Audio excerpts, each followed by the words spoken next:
अरे दोस्त, कैसे हो? अरे कब आए? अच्छा अच्छा, बैठ बैठ बैठ। Thank you. हाँ सुना था कुछ टेंशन में हो। इसी सिलसिले में आया हूँ। तुझे तो सब कुछ पता लग ही जाता है मेरे थोपड़े देख के। एक्चुअली कुछ एम्प्लॉयज़ हायर कर रहा हूँ ऑफिस के लिए।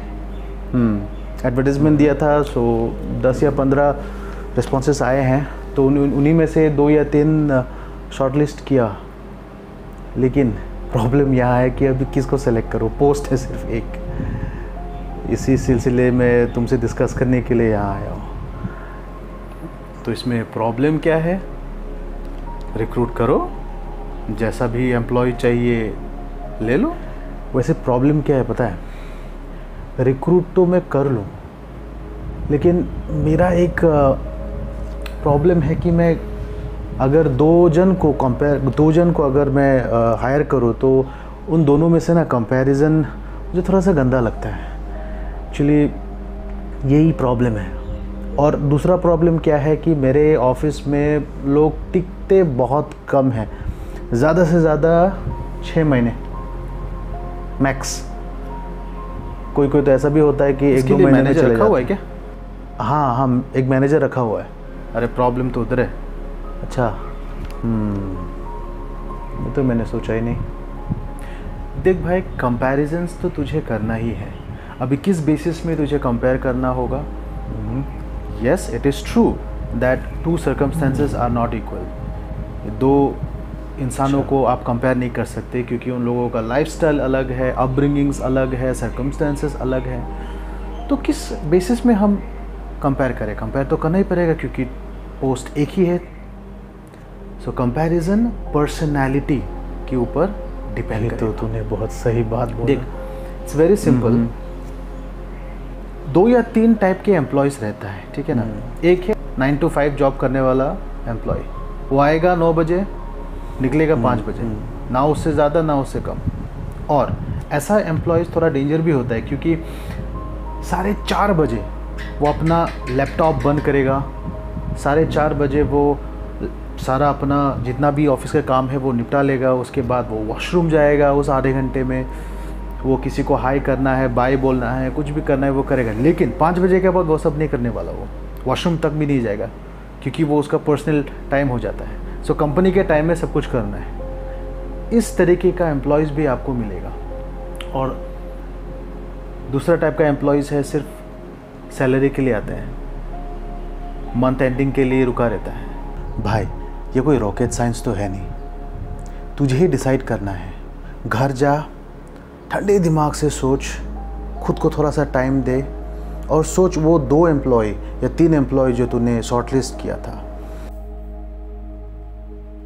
क्या वो तुम्हारे रिक्वायरमेंट के बेस में फिट बैठता है कि नहीं? आई एम श्योर ठंडे दिमाग से सोचोगे ना, तुझे वो एम्प्लॉय मिल जाएगा जो तुझे चाहिए।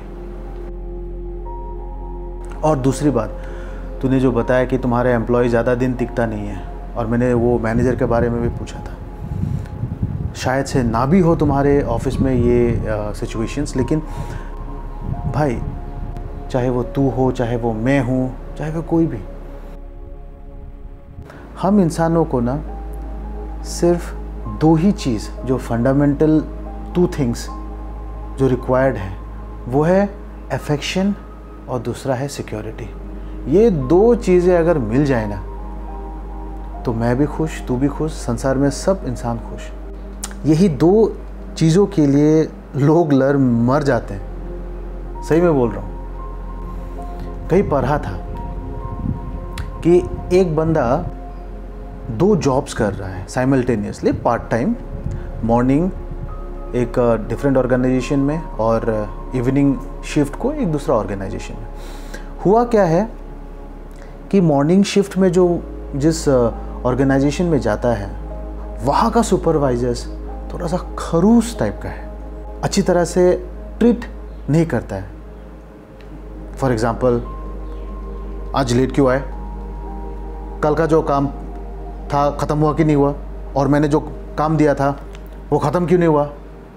इस तरह से अगर चलता रहा ना तो दूसरा जॉब खोज लो। हमेशा ये धमकी वाला जो एटीट्यूड है वो मिलता रहता था।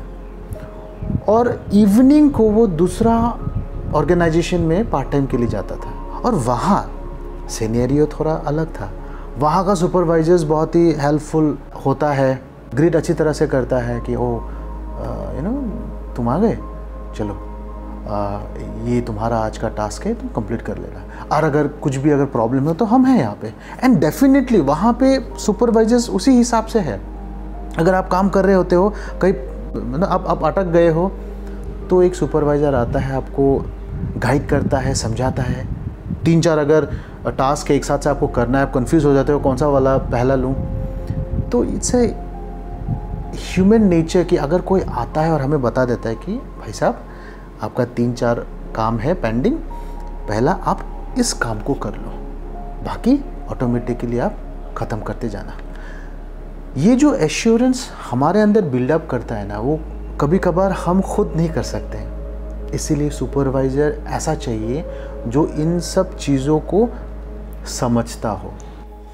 देख दोस्त, एक ही एम्प्लॉय है लेकिन 2 डिफरेंट इमोशंस हमें देखने को मिल रहा है यहाँ पे। पहला ऑर्गेनाइजेशन में वही सेम बंदा नाखुश है, दूसरा ऑर्गेनाइजेशन में वही सेम बंदा खुश है।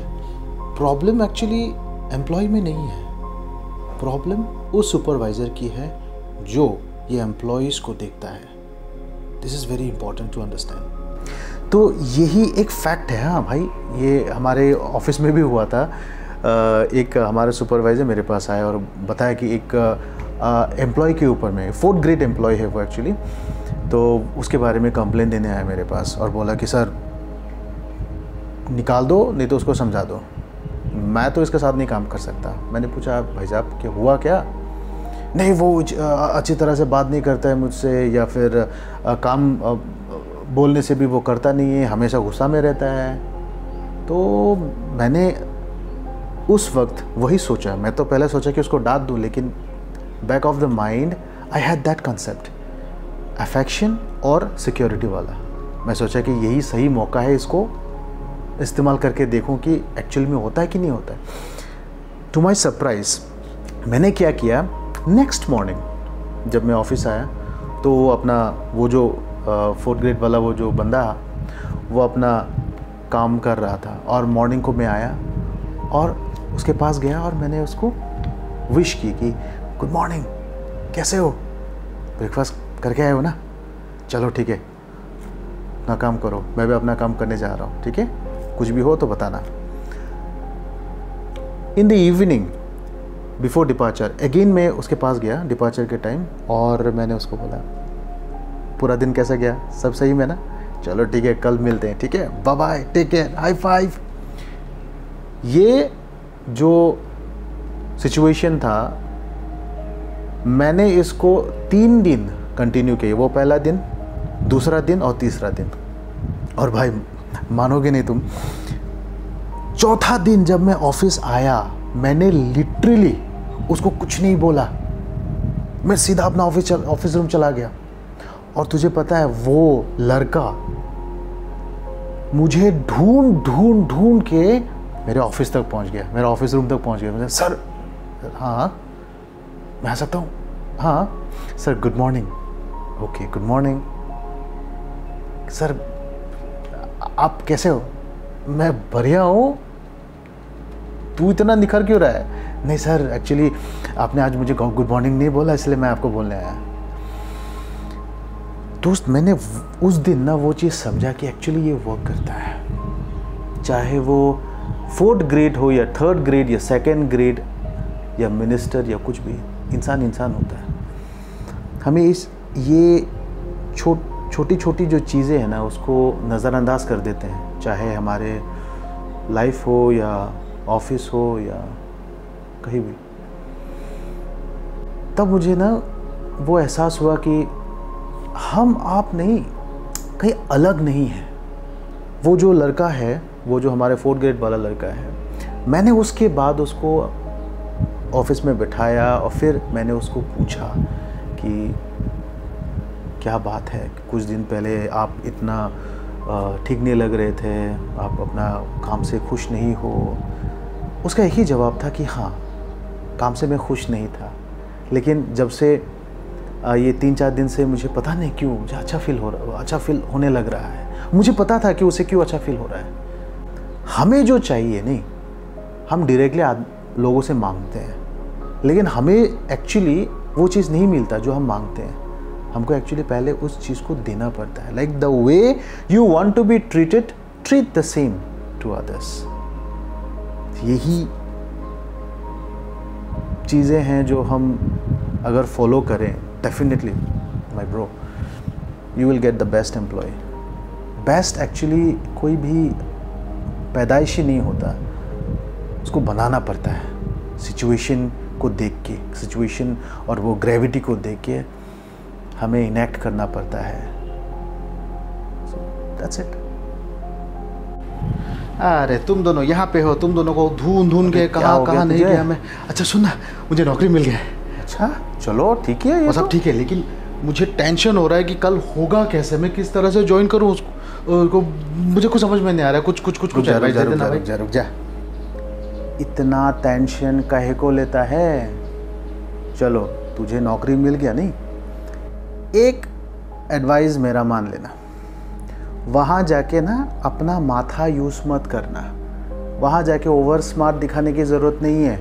वहाँ जाके अच्छा कपड़ा पहन के तुझे किसी को इम्प्रेस नहीं करना है। सिंपल सा बात बोल रहा हूँ, बाकी सब भूल जाओ। तुम्हारे कंपनी का क्या एम्स है, क्या ऑब्जेक्टिव्स है, बस उसको अपना बना लो। अपना एक्स्ट्रा दिमाग यूज़ मत करो। उसके बाद अपना काम करते जाओ बस। हाँ, शांति, थैंक यू सो मच।